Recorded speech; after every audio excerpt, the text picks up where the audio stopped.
do boi aqui, nós mesmo fazer quando a lua é cheia. E a lua quando enche, o pessoal vem tudo embora pra casa, que faz conta. E aí a gente chega aqui, pega-se na venda, tomar uma cerveja, contar a história de um amigo pro outro, e aí ele recauda dinheiro e sai comprar um boi.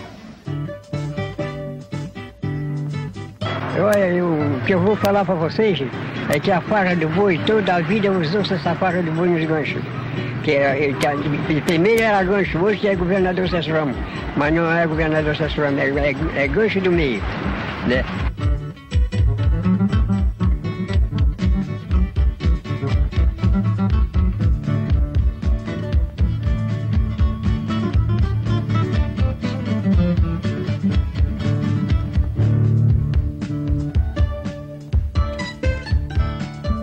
Aqui nós trabalhamos aí, mar dentro aí, 15 dias, 20 dias, um mês aí. E barco, como no caso, estou chegando agora no barco e saio amanhã, né? Mais de 20 dias de mar. No caso da farra do boi de campo, a gente está lá no trabalho já pensando na farra do boi, que isso aí já é tradição para nós aqui há 200 anos atrás. Não é de agora. A importância da farra do boi para nós é a mesma coisa como o carnaval pro carioca no Rio. O carioca trabalha o ano todo para pular o carnaval, nós trabalhamos o ano todo para brincar uma farra do boi, ok? A colonização açoriana na ilha de Santa Catarina teve início por volta de 1748, obedecendo a uma determinação da coroa portuguesa que objetivava dar uma ocupação definitiva ao chamado Brasil Meridional. E esta colonização, segundo esta provisão régia, deveria ser iniciada pela ilha de Santa Catarina e ocupar todo o território brasileiro. Bom, entre 1748 e 1756, vieram para Santa Catarina 6.020 pessoas, açorianos, portanto. Eles foram escolhidos fundamentalmente em 3 ilhas, São Miguel, Terceira e Faial. Naturalmente que cada ilha possui uma cultura própria. E os açorianos chegados aqui na ilha de Santa Catarina não podiam deixar de colocar em prática todos os seus hábitos culturais que traziam da pátria mãe. A farra do boi, ou a relação, o jogo entre o homem e o boi, no caso nosso aqui da ilha de Santa Catarina, trata-se de reproduções de determinados folguedos que os açorianos faziam lá na Ilha dos Açores, ou fazem ainda hoje. A festa que nós chamamos atualmente aqui de farra do boi, e que historicamente está ligada imediatamente à Festa Brava, já mesmo em Açores, ela está ligada estruturalmente também àquilo que poderíamos chamar de complexo mediterrâneo, complexo de religiões, vamos supor assim, e de sistemas simbólicos comunicantes entre si. Aí, realmente, o cenário histórico mais profundo da farra de boi. Eu diria que a farra de boi teria um histórico de pelo menos 8.000 anos.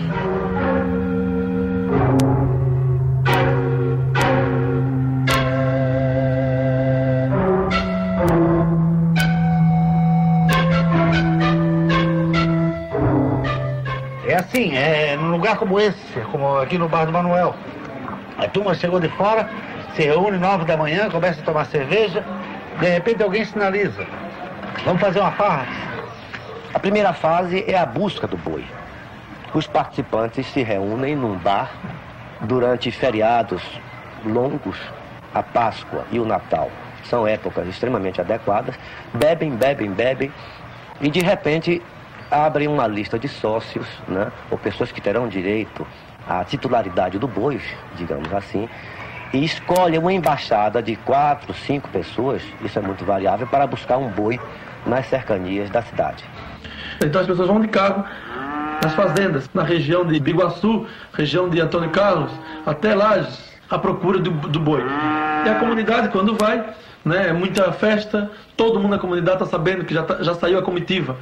E o boi tem que ser bravo. Então é por isso que demora, porque tem que procurar o boi bravo.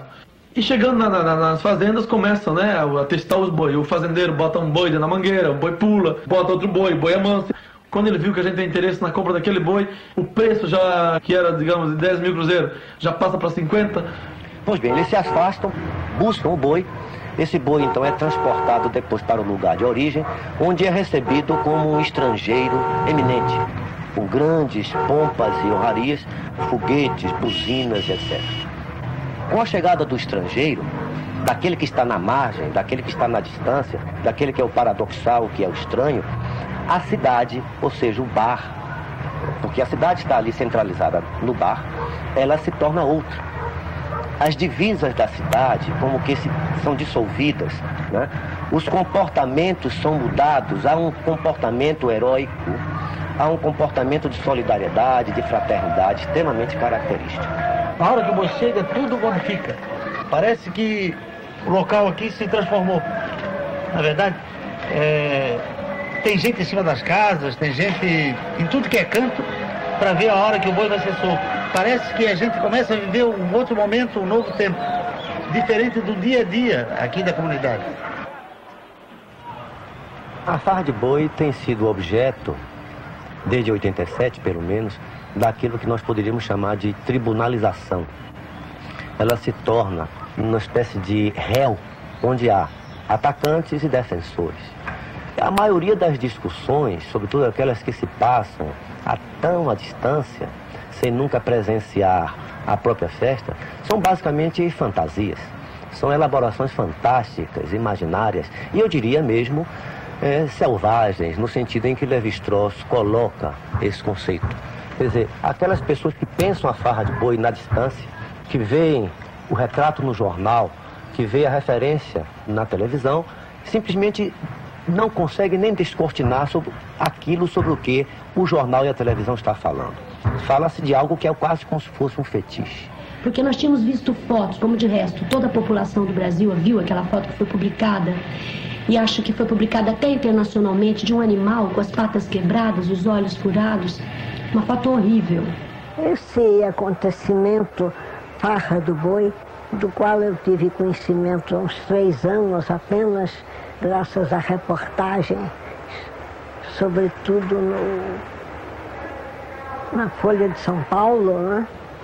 O fato é que, particularmente a imprensa, e muito especialmente a imprensa escrita, na década de 80, desenvolveu intensa campanha contra a farra do boi. Essa cantora, artista Hebe Camargo, por que você meteu na farra do boi? Cuide lá do serviço dela, do cinema dela, do trabalho dela. Deixa nós aqui.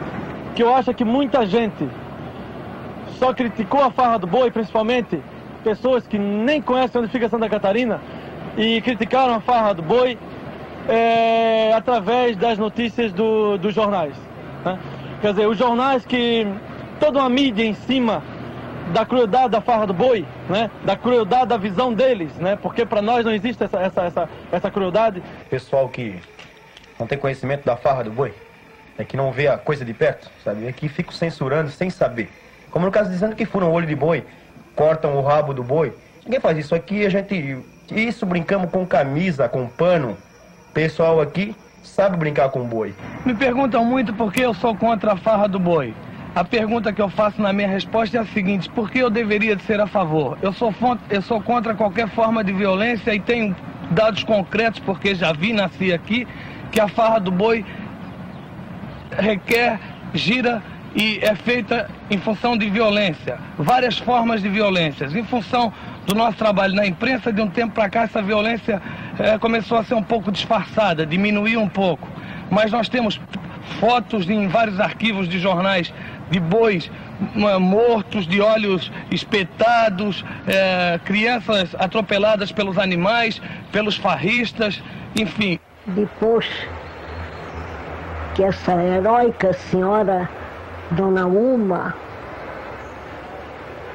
narrou o horror que assistiu nas praias do litoral de Santa Catarina, é que eu comecei a pensar no assunto, não como antropóloga que não sou, mas como pessoa interessada pela psique humana, porque a minha formação é de psiquiatra. Nós convivemos simultaneamente com trogloditas, bárbaros, pessoas que conseguiram atingir um nível de consciência razoável e pessoas que estão adiante de sua época. Daí toda a dificuldade das relações humanas. E eu convivendo no lugar onde moro, né, com a turma que faz a farra do boi, que é uma gente doce, elegante e simples. Então tem esse interesse, sem dúvida alguma, engajado, de defesa da gente que faz a farra de boi. E por outro lado também tem um interesse científico, na medida em que, como antropólogo e como etnógrafo, eu estou interessado em desvendar o que possa ser o significado da farra de boi. É evidente que esse desvendamento não tem nenhum privilégio. Cada um que fale sobre a farra de boi está tentando mostrar uma verdade. Para você ter uma ideia de como eu sou sensível a um tipo de problema que envolve tortura a animais, eu sou uma pessoa radicalmente vegetariana, por exemplo. Eu nem como animais. Eu não como carnes, nenhuma carne. Eu não como nada que se mata. Eu sou até contrária que se matem animais até para comer. Porque eu acho que os homens podem viver de forma vegetariana. Isso é o jeito como eu sou. Agora, com relação à farra do boi especificamente, é óbvio que eu sou radicalmente contrária a esse tipo de agressão ao animal. Mas eu tive a oportunidade de observar, quando eu tive em 88 com Gabeira, na época da Semana Santa, que era uma questão cultural, extremamente enraizada nos pescadores, nos camponeses locais. E nós, ao entrarmos em contato com essas pessoas que praticam essa brincadeira, entre aspas, eles diziam que aquilo era uma brincadeira, que não tinha nada de tortura animal. Eram pessoas, muitas vezes, muito agressivas, já meio bêbadas, já meio extrapolando um pouco. E eles afirmavam categoricamente que isso era uma grande publicidade contra e que aquilo era uma brincadeira, que era uma coisa tradicional, que a brincadeira consistia em soltar o animal em praça pública e correr atrás do animal. Só que essa realidade era completamente distante da foto e das evidências de que eles levavam essa brincadeira, entre aspas, a consequências muito mais graves, a saber, a tortura dos animais.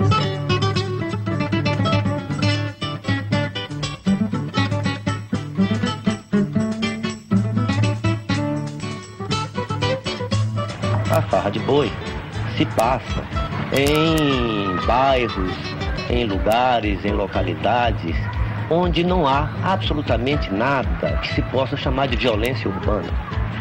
Então, o que se pode de início já colocar como hipótese de trabalho é que aquilo que se poderia chamar de violência, que eventualmente esteja na farra, não é do mesmo tipo daquela outra violência a que estamos acostumados, sobretudo nas grandes cidades, roubos, assaltos e tudo mais. Eles têm que cuidar de fazer uma campanha para terminar com essa violência da estado do Rio. Ou fazer uma campanha para terminar com o sequestro, com o roubo, assaltos, e estupro, e sequestro, como que é uma coisa por demais que a gente está escutando aqui todo dia. E São Paulo também é a mesma coisa. Que tem que se meter aqui na vida, nossa vida aqui na sobra da farra do boi. Não pode. Eu acredito que não pode ser uma festa, uma farra muito antiga, muito velha. Do nosso ponto de vista, existe uma íntima relação entre a forma como o capitalismo se desenvolve no Brasil, e muito particularmente em Santa Catarina, e a repressão à farra do boi. A farra do boi constitui-se numa prática cultural que, a nosso ver, pode ser considerada como uma máquina do tempo. Ela, quando ocorre, ela constrói um novo espaço, ela rompe com a ditadura do relógio, ela rompe com a noção da propriedade privada, ela rompe, de fato, com a privacidade. Em nome disto, em nome da defesa da privacidade das pessoas que circulam por Santa Catarina, especialmente no litoral, desenvolveu-se uma intensa campanha onde constrói-se um tipo de verdade sobre a farra do boi, que a farra do boi impedia que o turista fosse à praia, que a farra do boi impede que as pessoas possam ter a sua privacidade garantida. Busca-se, através de um discurso que defende os animais, fazer com que a farra do boi desapareça do cenário cultural de Santa Catarina. Acho violência, sim. Não vejo como exemplo a tourada da Espanha. Acho isso uma decadência, coisa de terceiro mundo, apesar da Espanha ser na Europa. Atraso cultural. E defendo um outro tipo de brincadeira, um outro tipo de manifestação e de ocupação para o nosso povo, para o nosso pescador. A alegria do povo aqui é quando a gente solta um boi de campo, que E a gente vai correndo atrás aí, bebe uma cachaça, todo mundo aí brinca, sossegado. Ninguém briga, ninguém discute. E não tem outro divertimento. Divertimento é a farra do boi. Nós vemos que somente no litoral de Santa Catarina persiste este fenômeno, o que é extremamente intrigante. Porque os açorianos que eu consultei negam-se terminantemente a qualquer responsabilidade nisso. Confessam que em festas religiosas eles matam animais em matadouros comuns e distribuem a carne, mas tortura nunca. E o boi daqui nunca deixou-se não brincar. Toda a vida foi brincadeira de boi no nosso lugar. Nunca parou a brincadeira. Pegava mentira que cortava a rabo, que metia o pau no cu do boi, que quebrava a cabeça e nada disso eu usava. Era mentira. Foi uma experiência muito dura pra gente constatar a violência dessas pessoas e constatar a dificuldade de remover essa situação. Porque se por um lado é óbvio que isso tem que terminar, por outro lado, não é pela autoridade, pela prática autoritária de dizer assim, eu estabeleço por uma lei que isso vai acabar, que você resolve um problema cultural tão transcendente. Eu gostaria de dizer com relação, sobretudo às pessoas, né, que se colocam como hereges da farra, inquisidores da farra, e que querem extingui-la, né, seja democraticamente, seja via decreto, eu gostaria de dizer que simplesmente isso é inviável, é absolutamente impossível, pelo menos desde há 8.000 anos se tenta acabar com coisas bastante similares à farra do boi. Eu gostaria de me reportar, sobretudo, por exemplo, a tragédia de Eurípides, né? As Bacantes, que é exatamente a farra de boi. Penteu, o rei, né, tenta acabar com a farra de boi e é, no final, devorado pela própria mãe. Concluindo, a violência não pode corresponder à violência. A violência desse tipo de maus tratos aos animais não pode ser correspondida por uma prática violenta também do policial com os camponeses, com os pescadores, com essa população. Eu acho que é uma coisa cultural que tem que ser vista como tal e tem que ser estudada ao longo de todo o ano com debates amplos envolvendo de preferência toda a população. Com relação ao fato em si, é evidente que eu sou contra a farra do boi. Eu não como nem peixinho.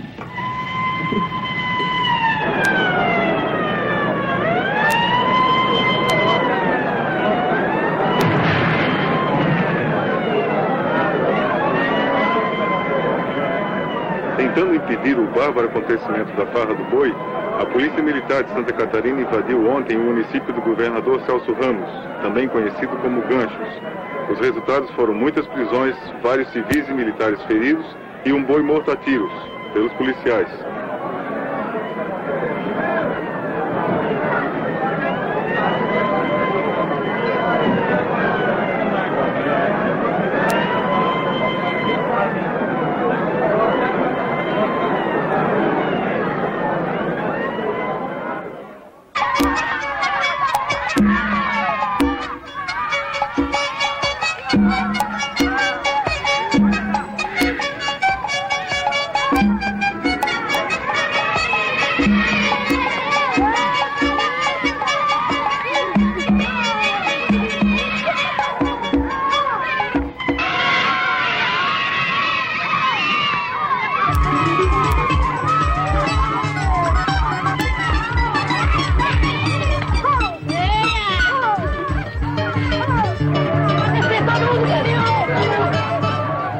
Tem aquela, solta o boi, que é a hora da soltada, que se diz, né? Cuidado que vai soltar o boi e tal, as crianças se protejam em lugar seguro, porque o boi vai ser solto. Tem aqueles mais afoitos, né? Que gostam de se aparecer, ficam na frente do boi e tal, né? Outros gostam mesmo de enfrentar o boi.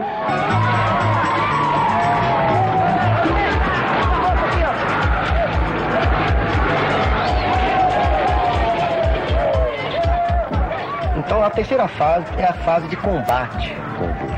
Ora, que coisa mais curiosa, por que combater com um boi, um animal que já está domesticado há milênios? Por que então tirá-lo da mesa dos supermercados, onde o seu cadáver está à venda, prosaicamente, por que retirá-lo daí e colocá-lo na floresta, no mato, no descampado e combater com ele? Porque há uma inversão extraordinária. Quer dizer, o boi domesticado se torna num boi feroz. O homem domesticado se torna num homem feroz. Feroz no sentido de fera, aquilo que não está, portanto, submetido à disciplina da polis, da cidade, à disciplina da família, à disciplina do médico, do psicólogo, do terapeuta e etc.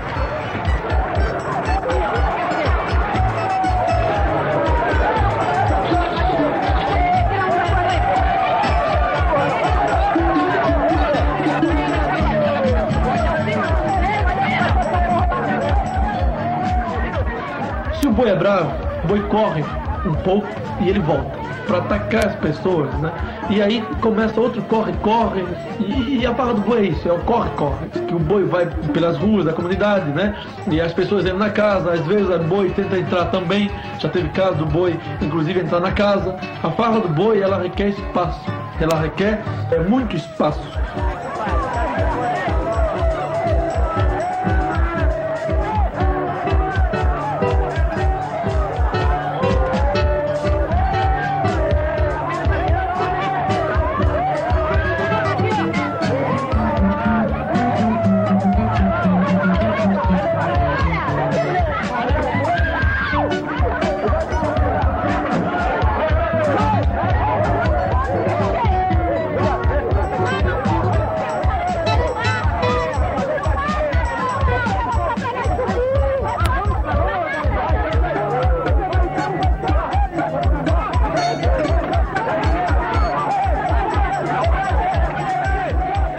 E o boi corre atrás das pessoas até que uma hora ele cansa. E quando a comunidade vê que o boi está cansado, para-se com aquele boi, vamos tentar então procurar outro boi.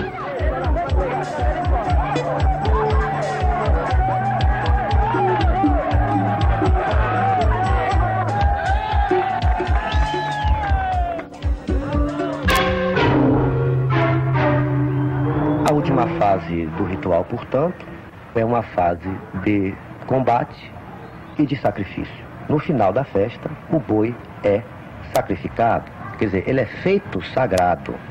Ele é retirado da prateleira do supermercado e é colocado num espaço sagrado e devorado pelos participantes.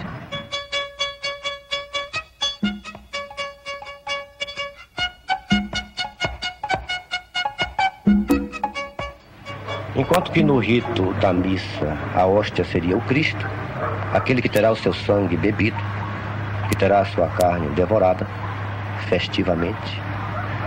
No rito da farra de boi, num contraponto extremamente encantador, quem vai ser devorado é o boi, a imagem do próprio homem. É como se não existira mais a divisão entre céu, terra e homem. Como se nós tivéssemos, por assim dizer, promulgado uma anistia desse exílio absolutamente insuportável, qual seja o da separação do homem da natureza e dos dois com relação à divindade.